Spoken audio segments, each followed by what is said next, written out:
Bom, que a paz de Jesus esteja em nossos corações. É um grande prazer estarmos aqui hoje para o estudo resumo do prefácio da obra O Céu e o Inferno de Allan Kardec.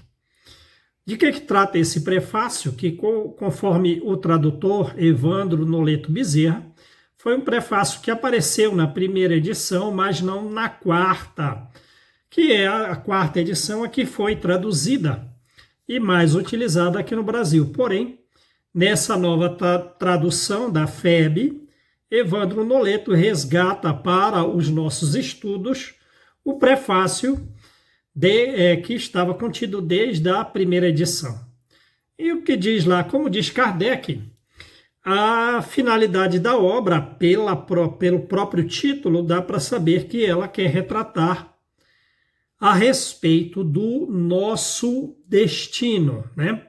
Porém, o assunto não é um sistema do livro, não é um sistema pré-concebido e nem é de concepção pessoal. Quer dizer, não houve um grupo de pessoas ou o próprio Allan Kardec que previamente raciocinou com o conteúdo do livro. Não é um sistema pré-concebido o que está retratado ali no livro Céu e Inferno a respeito do nosso destino. E o conteúdo surge então da onde? Surge da observação e da concordância dos fatos, da concordância dos múltiplos exemplos dados em diversos tempos, em diversos lugares. Aí ele faz um apanhado geral a respeito das obras espíritas até aí escritas. Ele vem dizer que o Livro dos Espíritos ele contém as bases fundamentais e todos os princípios da doutrina espírita. E que as obras sucessivas, o Livro dos Médiuns, o Evangelho segundo o Espiritismo e até agora o quarto livro escrito, O Céu e o Inferno, esses demais livros eles vão trazer desenvolvimentos sobre determinadas especialidades e também trazendo esse desenvolvimento traz conclusões e aplicações. Ora, a gente sabe que o Livro dos Médiuns tem a finalidade de servir de guia para a nossa mediunidade, né? Digamos, mostrando os obstáculos que nós temos das influências espirituais inferiores e tentando tornar, então, dar uma direção produtiva à nossa mediunidade, naturalmente, nos mostrando o caminho das pedras para que nós nos vinculemos de uma forma, vamos colocar assim, de uma forma definitiva com os espíritos superiores. Essa é a finalidade do Livro dos Médiuns e do Evangelho segundo o Espiritismo, é retratar exclusivamente sobre os ensinos morais do Cristo, dos ensinos morais que são leis universais para todos nós, né? E agora o Céu e o Inferno vem tratar do nosso destino. Então, digamos assim, o Livro dos Espíritos contém as bases fundamentais e todos os princípios da doutrina espírita, os demais livros até agora aí escritos, eles são desenvolvimentos sobre determinadas especialidades, cada um, trazendo consequências e aplicações. E então ele vem dizer que para que haja uma frutificação, há necessidade de um preparo. Ele está falando a respeito da sequência de livros escritos. Por que foi escrito nessa sequência? E até porque o Espiritismo surgiu agora. E ele diz justamente que para que haja uma frutificação é necessário um preparo anterior. E desse preparo ele não está se referindo à existência de algumas inteligências precoces na Terra. Ele está se referindo a uma predisposição generalizada que permitiu a aceitação em maior número da doutrina espírita com uma quantia menor de pontos divergentes, de forma que essa predisposição, essa aceitação da doutrina espírita pudesse fazer alguma resistência contra o antagonismo. E diz ainda que, então, se as obras espíritas viessem numa outra sequência, ou mesmo a doutrina espírita integral tivesse surgido antes, ela teria abortado. Assim como se ela tivesse advindo depois, ela teria se desviado. Então, esta é a época adequada, século XIX, é a época exata para o advento do Espiritismo nessa sucessiva escrita dos livros. Diz ele que velhas ideias necessitavam ser consumidas e nós deveríamos comprovar que essas ideias estavam sendo consumidas eram insatisfatórias para demonstrar a veracidade dos fenômenos e do progresso humano, né? E que, desde aquela época, Kardec observava uma reação progressiva da humanidade contra o espírito retrógrado, o espírito estacionário e de rotina.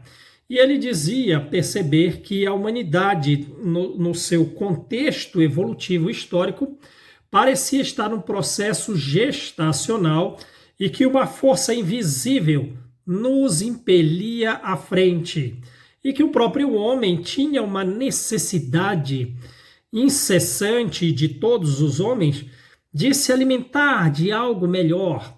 Ele naturalmente está falando de alimentação espiritual, de um alimento melhor que incessantemente estávamos a buscar. E ele vem a concluir de uma forma muito ampla, então, que na verdade, uma visão mais ampla é que o universo inteiro é um canteiro de obras, mas que o plano de construção está na mão do arquiteto, do arquiteto superior. O plano de construção do universo está na mão de Deus. Mas na Terra, os espíritos superiores presidem a regeneração do planeta, enquanto nós, homens com inteligências diminutas, apenas temos uma visão acanhada, cada um de nós, dos nossos horizontes. Então a doutrina espírita surge para nós como uma estrela polar, ou para nós aqui que estamos no hemisfério sul, como o Cruzeiro do Sul, a apontar o porto a que devemos chegar, e a visão dessa estrela nos impede o desânimo, né? E que é a doutrina espírita, para verificar que essa é a sua origem e que ela é assim presidida pelos espíritos superiores, ele nos lembra que a doutrina espírita apareceu na Terra inteira e quase que instantaneamente. Ora, ninguém pode então constranger o espiritismo, ninguém pode tentar dirigi-lo, ninguém pode tentar, nenhum de nós, tentar guiá-lo. E nem mesmo cabe a nós, não temos o direito de decidir pelo Espiritismo o que é que ele deve nos dar, né? Nós não temos condições de dizer aos espíritos que são superiores a nós o que é que nós devemos receber deles. E então, coloca Allan Kardec que os espíritos superiores têm dito que para os homens impacientes, desejosos de muito conhecimento, primeiro cabe saber e compreender o que está sendo ali dito. Porém, sobretudo, que devemos nos preocupar com a prática do bem. E quando Deus nos julgar dignos, Ele enviará outros conhecimentos mais elevados e que nós poderemos, então, agir assim com conhecimento de causa. Então, o livro Céu e Inferno, ele está dividido em duas partes. A primeira parte é chamada de doutrina, em que Allan Kardec faz, naturalmente, um apanhado de todas as crenças a respeito do que é o céu, o que é o inferno, quem são os anjos, quem são os demônios, quais são as penas e recompensas futuras. E também o item à parte, ele demonstra a falta de lógica e a impossibilidade de aplicação das penas eternas e, portanto, de todas as consequências oriundas dessa teoria, que não tem lógica e nem tem base para ser efetivamente aplicada e, portanto, de existir. E a segunda parte são o quê? São os exemplos que fundamentam a doutrina. São os exemplos que fundamentam a doutrina. Ora, então podemos perguntar, quais são as autoridades, então, desses exemplos que vão embasar? E, por consequência, qual é a autoridade da própria doutrina que é trazida, que está embasada nesses exemplos?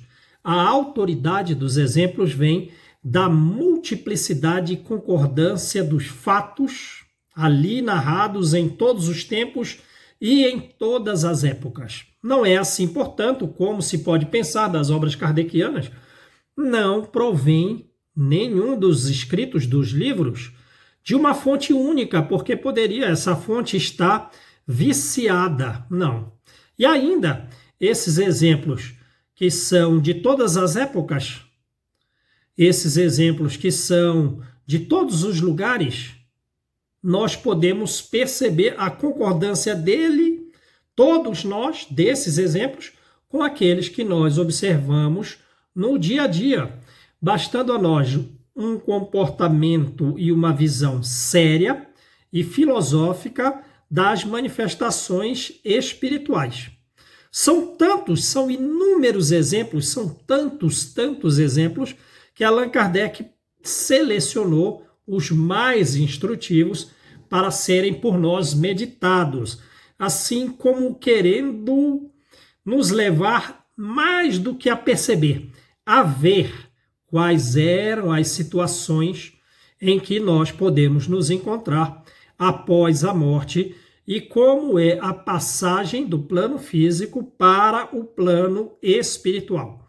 Para isso, de todos esses exemplos, então, principalmente dos contemporâneos à época dele, ele não trouxe os nomes, para que as pessoas não tivessem alguma espécie de prejuízo. E também porque a inclusão dos nomes daqueles que passaram por essa ou aquela experiência e que vem narrar os fatos, não ia trazer nenhuma melhoria à instrução do próprio conteúdo. E ele também, à semelhança do Evangelho segundo o Espiritismo, não trouxe o nome dos médiuns. Porque muitas vezes as pessoas querem, já vêm com uma ideia preconcebida contra os próprios médiuns, por meio dos quais são recebidas aquelas notícias. Ele diz, não, mas o nome dos médiuns não consta nos livros. E mais, né? A mediunidade é fugaz. Ela não acontece sem a vontade dos espíritos. Allan Kardec esclarecendo, né?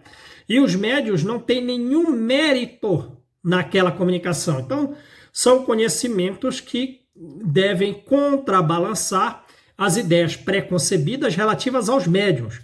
Mas ele também, afirma, né?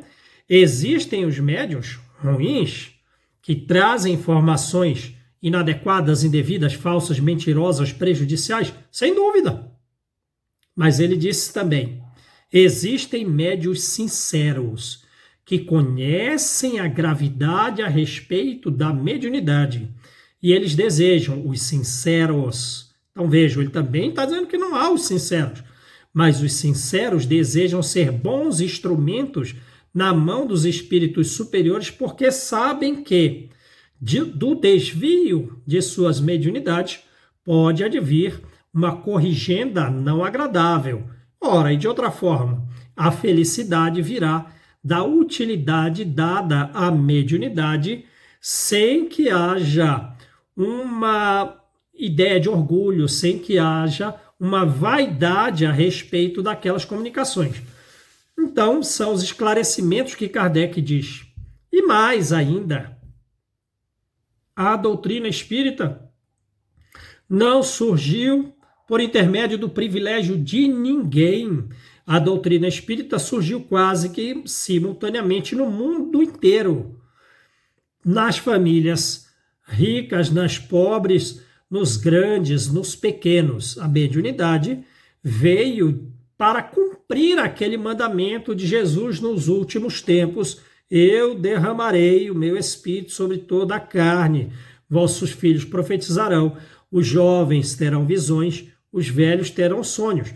Mas ele também não retira a ideia da má mediunidade, da mediunidade vinculada aos processos obsessivos, porque ele traz como informação última do prefácio que existem sim, como disse Jesus, os falsos cristos e os falsos profetas. Então, ainda nos compete analisar por intermédio qual é o comportamento daqueles médios. São orgulhosos? Não são orgulhosos? Porque a veracidade daquelas mensagens, de certa forma, se vincula com o comportamento também do médium. Então, ele não tirou a ideia aqui de que nos compete também observar a mediunidade e, principalmente, de analisar todas as mensagens, passando pelo crivo da lógica, da razão e das opiniões dos outros e principalmente dos mais elevados. Que Jesus nos abençoe.